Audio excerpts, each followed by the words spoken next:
ठाणे जिल्हाधिकारी कार्यालयामध्ये आमदार जितेंद्र आव्हाड यांचं आंदोलन पाहायला मिळालंय।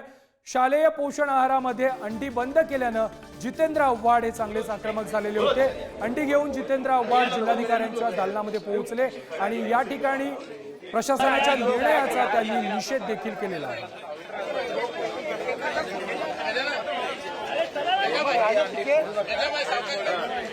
चला मागे चला चला मागे आहे एकीकडे आपण लाखो करोडो कोराचे आंतरराष्ट्रीय करार करून आलो आणि स्वतःच्या घरात अंडी बंद करून टाकली, पण बाकी ते काय सत्व मिळतं ते बंद करून टाकलं। आता काय महाराष्ट्रात फक्त बोनविटा खाणाऱ्या पोरांनीच जगायचं का? दुधात बोनविटा पोरा टाकून सकाळी पिणाऱ्या पोरांचाच महाराष्ट्र आहे का? गरिबांचा हा महाराष्ट्र नाही का?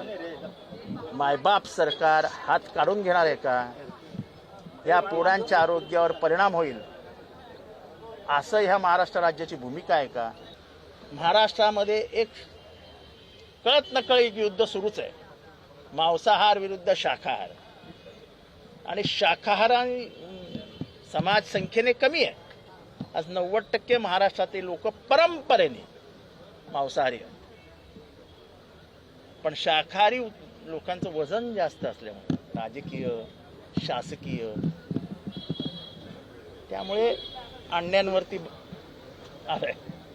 तेव्हा शासनाने हे मांसाहारी शाकाहारी हे सगळं बंद करावं आणि ज्याच्यातनं विटॅमिन्स प्रोटीन्स सगळं जे मिळतं ते अन्न सुरू करावं।